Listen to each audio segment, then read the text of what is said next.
All right, let's stop talking about this stuff. Let's work some problems. That's really the way to learn this stuff. What if you have the integral of negative over the values of -1 to 8, these are the limits of integration, of the function 6, which is just a constant, dx. It's a very simple function because, in fact, it's not even dependent upon x, it's just a constant. What would this be equal to? Well, I just want to remind you that this is the same thing as having the integral of 6x to the 0 power dx, because x to the 0 is just 1. Anything to the 0 power is 1. The reason I wrote it that way was because when you write it this way, I think you'll agree with me that the answer would be 6 over 0 plus 1 is 1, x to the 1 power. So we're using that formula, but we're going to have to evaluate this from -1 to 8, okay? Because it's a definite integral. So it's going to be 6x evaluated from -1 to 8, right? So how do we do that? Using the fundamental theorem of calculus, we evaluate it at the top one first.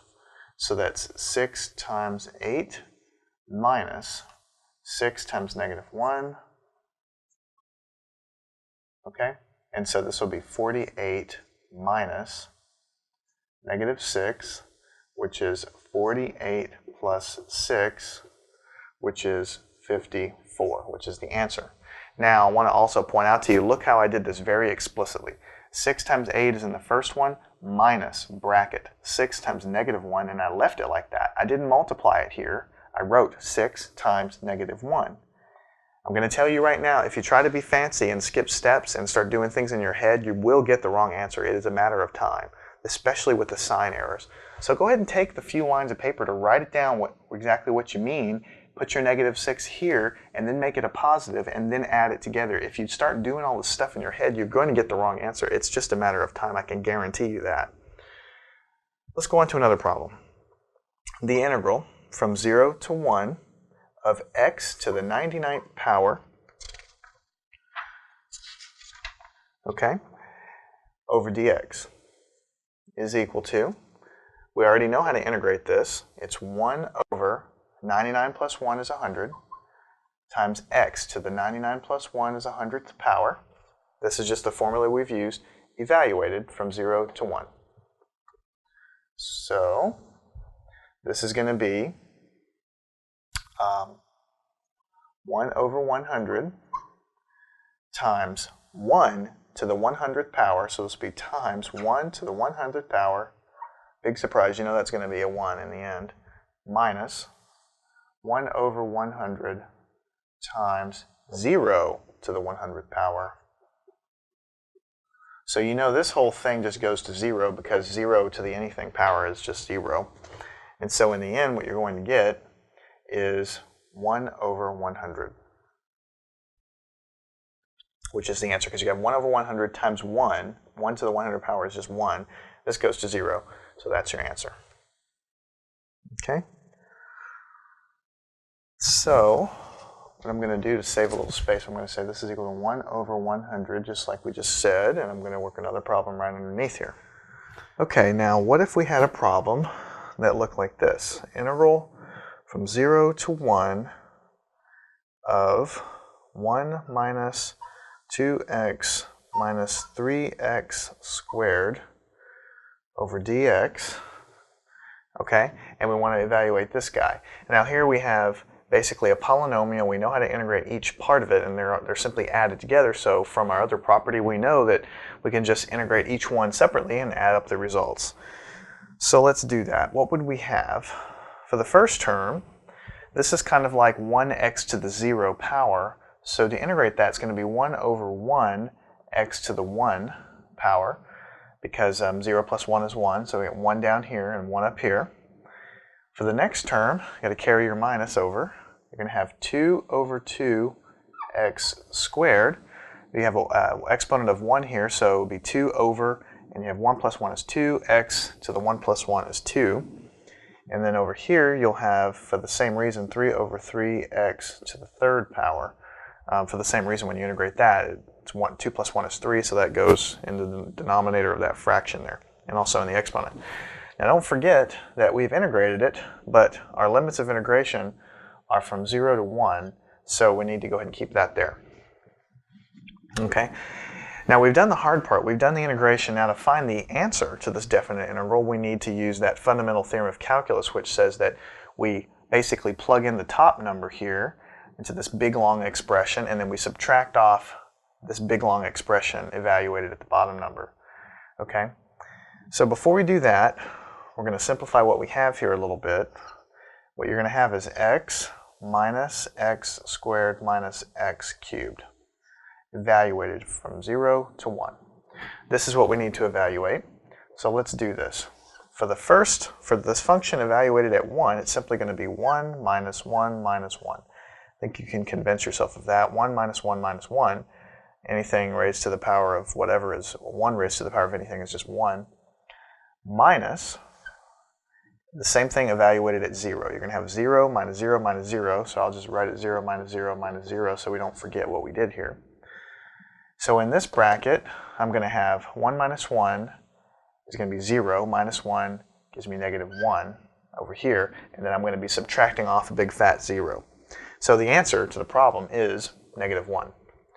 Okay? Now one thing I just want to point out is that when I do this integration, notice how I'm very explicit. 1 over 1, x to the 1, 2 over 2, x to the 2, all this stuff. You know, in your head, you could simply put a 1 here and a 1 here and try to skip a step, but I like to keep it very explicit so that in the next step you simplify these very simple looking fractions, and then even when I get to here, you could in your head do this, plug this 1 in and probably get the answer, but you need to get in the habit of writing everything out, because then it'll do two things for you. It'll make sure the teacher knows what you were doing so that you can get partial credit. If you haven't totally gotten the problem right, maybe you can get some partial credit. And the second thing it'll do for you is when you're studying for your test, believe me, when you study a semester of calculus, you may not remember some of the earlier concepts when you're studying for your midterm, and having the explicit steps in your homework will really help you out to remember what the heck it was you were doing. So we'll do a similar problem to gain some experience with working with integrals. Integral from negative 3 to 0 of 5y to the 4th power minus 6y squared plus plus 14 integral over dy. Now notice this integral is in terms of y, but I'm integrating over dy, so that's cool. So it's really the same thing as integrating over x and dx. It's just your variable is going to have a y in it. This limit of integration is negative to 0. Well, that would be like, in case that looks a little weird to you, if this is what your function looks like, that would be like integrating from negative 3 to 0. So you would be looking at the area, all this area under the curve here. So don't be freaked out by the limits of integration that are negative. They're just another number that you're going to end up plugging in the end. It's not a big deal. Okay. So in order to do this, let's go ahead and integrate this. You should remember from that other property, hopefully through these examples, what you're going to have is 5 over 5 y to the 5th power. Okay. 5 over 4 plus 1 is 5, y to the 5th power, minus 6 over 3 y to the 3rd. 2 plus 1 is 3, so I've got 6 over 3, and I've got y to the 3rd, plus 14y. Okay? And that's because that's y to the 0, so when you add 1 to 0, you'll get a 1, so you have 14 over 1 y to the 1. And then finally, don't forget that you're evaluating this integral from minus 3 all the way up to 0. So let's simplify what we have in here. I'm going to have y to the 5th power minus 2y to the 3rd power plus 14y. All I did was simplify these fractions. I've done nothing else. And then this is going to go from negative 3 all the way up to 0. Okay, so let's go ahead and evaluate that. If we do that, plug in the top number first, you're going to have 0 to the 5th power minus 2 times 0 to the 3rd power plus 14 times 0. This whole thing is going to end up giving you a big fat 0. And then you want to subtract off evaluating this expression at negative 3. So here's where you need to be a little bit careful. Put your negative 3 in to the 5th power, make sure and enclose it in parentheses so you know what you're doing, minus 2 times parentheses negative 3 raised to the 3rd power, plus 14 times negative 3. Now notice that I put my negative 3 in parentheses, and that was just so that I didn't get confused what I was doing. If I wrote this, for instance, as 14 times a negative 3, well, if you have a real light pencil mark or something, you might end up looking at 14 minus 3 or something like that, and you might get confused. When you put it in parentheses, it's very clear that you're multiplying these things together. Now, as we said, this whole thing goes to 0. So what I'm going to be left with is negative from this out in front. And I keep my brackets here. Now, 3 raised to the 5th power is 243. You can put that in your calculator. And since it's a negative sign, and I'm multiplying it by itself an odd number of times, it's going to be negative 243. You can put that in your calculator and figure that out. Minus 2 times 3 cubed is 27. And for the same reason, because it's a negative and it's an odd number of times, it's going to be negative 27. And you could simply put that in your calculator and prove that negative 3 raised to the 3rd power is negative 27. And then over here what you have is negative 42. And this is all inside of this bracket here. Okay? So what you'll have, and I'm at everything very explicitly, minus 243 plus 54, which is negative 2 times negative 27, positive 54, minus 42. And then when you do all this and you add it all up, you get a positive 231. When you add these numbers up on the inside and you multiply by negative 1, you'll get a positive 231. That's a positive area. So that's the answer to this integral. Okay, right there. It took up most of the board, so let's go ahead and erase this one and we'll work on a problem of a little bit different type. They're all integral problems, but I'm trying to give you kind of a flavor for the different varieties so that when you do your problems, they won't seem so foreign to you. What if you had the integral from 0 to 4 of the square root of x dx? Okay. Now the first thing I like to do when I have a square root anywhere is write it as a fractional exponent, which is x to the 1/2 dx.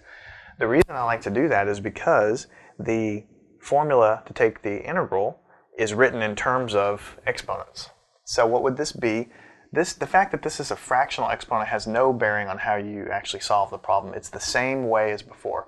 So what you will have is, it'll be 1 over, and you'll have 1/2 plus 1 in the denominator, x to the power of 1/2 plus 1. And that's the answer to the integral itself, but you have to remember to evaluate it from 0 to 4, because that was our limits of integration. So this will be 1 over 3/2 x to the 3/2. Now you could have done that in your head, but I was writing it explicitly so you know what I'm doing here. You just add 1 to the exponent, and that's how you get your answer there. And this is evaluated from 0 to 4. So 1 over 3/2 is just 2/3. You just flip it over. X to the 3/2, and this is evaluated from 0 to 4. Okay. In order to finish it off, we just need to plug in 4 and plug in 0. So what we will have is 2/3, 4 to the 3/2, this is times 4 to the 3/2, minus 2/3 times 0 to the 3/2. Okay? Now, I think you can convince yourself that this term is going to be 0 because 0 raised to the anything power is 0. So this term goes away. But this term doesn't. So when we work with this term here, what you're going to have is you're going to have 2/3 times, notice this is 4 to the 3/2. So what this really is 4, another way to write this, you could simply put it in your calculator, but if you didn't want to do that, this would be 4 to the 1/2 raised to the 3rd power. And I think you can convince yourself of that. When you have an exponent raised to an exponent, you just multiply the exponent. So this is 3/2, which is what we started with. Now I know what the square root of 4 is. This is going to be 2/3 times 2 to the 3rd power, okay, which is 2/3 times 8, okay, because 2 raised to the 3rd power is 8. And so finally what you'll end up happening is 16 over 3. 8 times 2 is 16, all divided by 3. So your answer would be 16 over 3.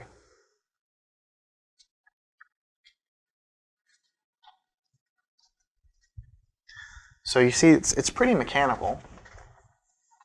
It's pretty mechanical, and it's not too bad.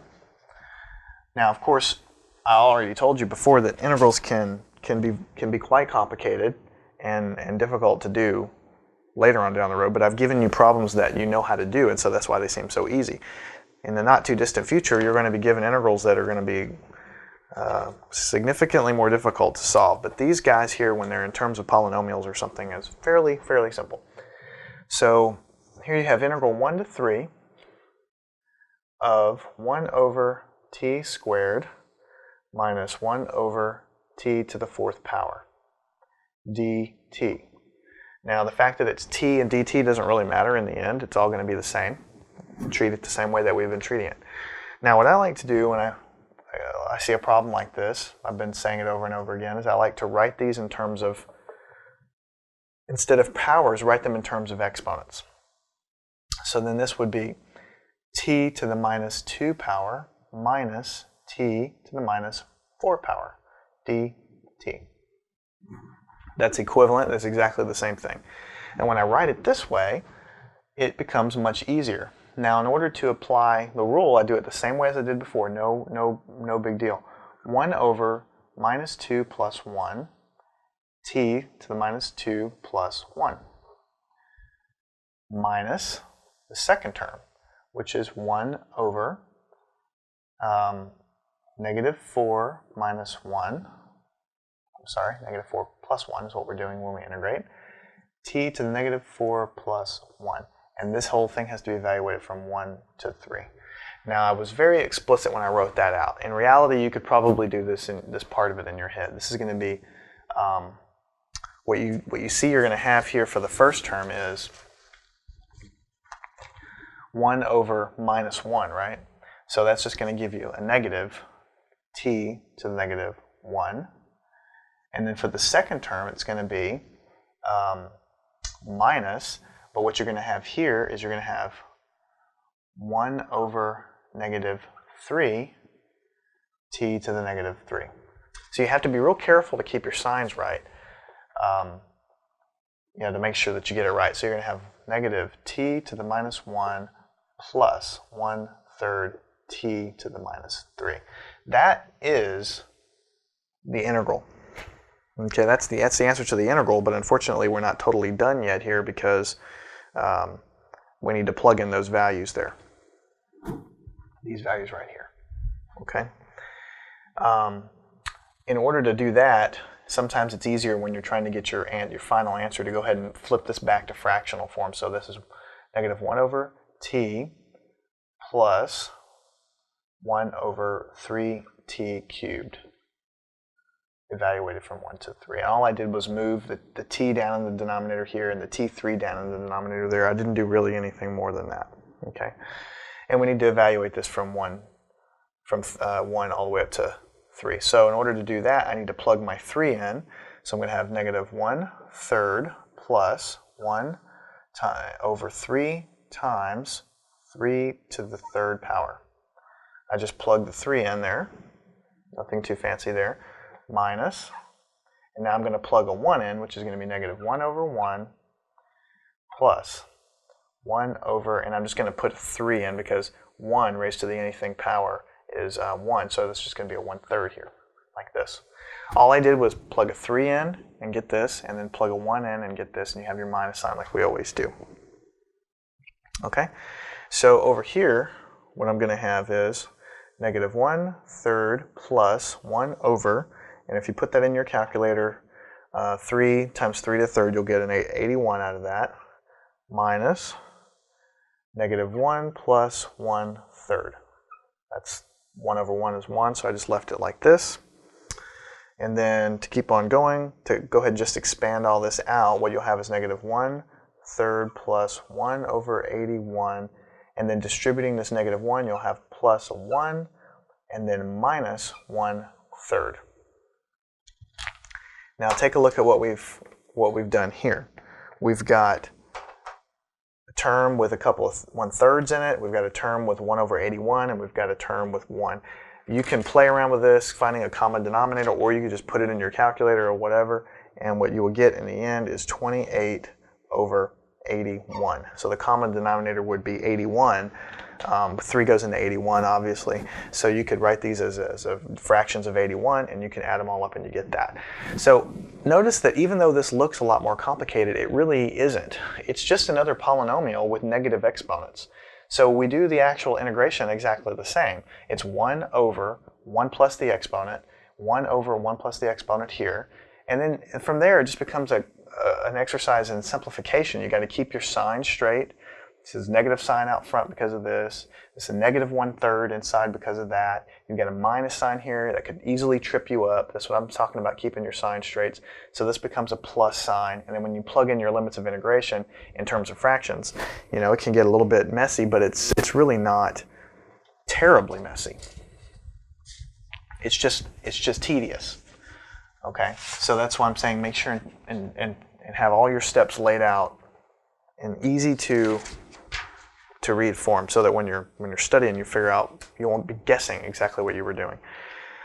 Let's switch gears a little bit and do an integral of a type we haven't done so far. From positive pi over 4 to positive pi over 3. That's the limits of integration. And what we're integrating is sine of t dt. And we want to find out what this is equal to. Now, if you look back not too long ago, I told you what the integral of the sine function is, and that's negative cosine of t. That's the answer. That is the integral of the sine function. And you can find that in your textbook as well. It's just going to be given to you there. And you evaluate that from pi over 4 to pi over 3. Okay? And you might say, well, geez, how is this the integral? If you forget, you could just take the derivative of this, and you should arrive at this. The derivative of cosine, the cosine function itself, is negative sine. Negative sine times negative 1 gives me positive sine. So this is indeed the integral of the sine function. So in order to proceed any further, you need to plug these numbers in. So what you're going to have is negative cosine of pi over 3, that's the upper limit, minus negative cosine evaluated at the lower limit, which is pi over 4. Just like this. Now notice I was, again, very explicit. I carried my negative cosines inside. I didn't try to do anything in my head. I just wrote it down. Okay? So then I ask you the question, what is cosine pi over 3? And you can go back if you don't remember how to do that. You can certainly put it in your calculator. You could also pick up my DVD in trigonometry and pre-calculus. It covers all of this stuff, how to evaluate trigonometric functions in terms of you know, your values of pi here. So that's the trig and pre-calculus tutor. But the answer to this question is the cosine of pi over 3 is the same as cosine of 60 degrees, which is 1/2. So it's 1/2. But I've got a negative sign here, so it's going to be negative 1/2. But the answer to this part of it is positive 1/2 times negative 1 gives me negative 1/2. So I've got that minus, okay, cosine of pi over 4. Again, from looking it up in a table or looking at previous DVDs, this is a positive square root of 2 over 2, but I've got a negative there, so it's negative square root of 2 over 2, like this. So at the end of the day, you're going to have negative 1/2 plus square root of 2 over 2, because you got this distributed in here, which in the end, what you're going to have is square root of 2 minus 1 over 2. And that will be your answer. So you can see, again, it's really not that bad. You've got a couple things to remember on how to actually apply the limits. And the trick is just getting the derivative. And then you just got to make sure and keep your sign straight as you go along to make sure you don't screw up in the end when you plug your values in. And you're using that fundamental theorem of calculus. One more final problem in this section. Integral pi over 6 to pi over 3 of cosecant squared theta d theta. A few minutes ago I told you that the integral of cosecant squared is the following. This is going to be equal to negative cotangent x. Okay, this is the answer. And it's evaluated from pi over 6 to pi over 3. You can find this in a table of integrals. You could find it, just a few minutes ago in this particular section. I gave you that. And if you wanted to check it, you could take the derivative of the cotangent function, and you'll get negative cosecant squared, but you've got a negative here, so negative times negative gives you positive cosecant squared, and so that's why you got to have a negative cotangent here. Okay, I wanted to do this one because it becomes a little bit interesting when you want to actually apply the limits here. Okay, how would you do that?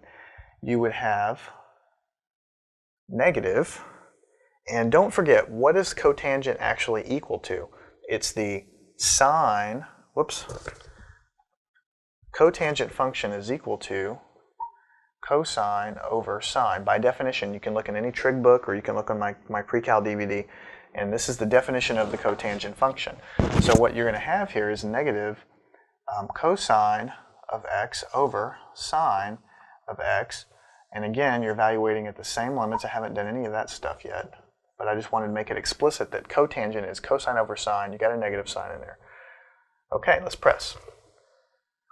So you're going to have negative cosine of pi over 3 divided by sine of pi over 3. That's just evaluating this quantity at the upper limit minus cosine of pi over 6 divided by sine of pi over 6, and that's evaluated at the lower limit. Okay, cosine of pi over 3 is the same thing as cosine 60 degrees, which is 1/2, so I'm going to have 1/2 in the top of this right here. The sine of pi over 3, which is the sine over 60, is the same as the square root of 3 over 2. That's the answer. This is all from trig and pre-calculus. So if you're not comfortable with doing this kind of stuff, you need to go back and review that, because you're going to be doing this all through calculus. You need to be able to do the sine and the cosine and the tangent of the basic angles here.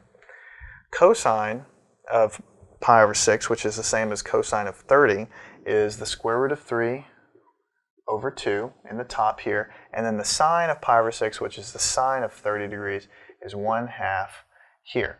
Again, positive. Okay.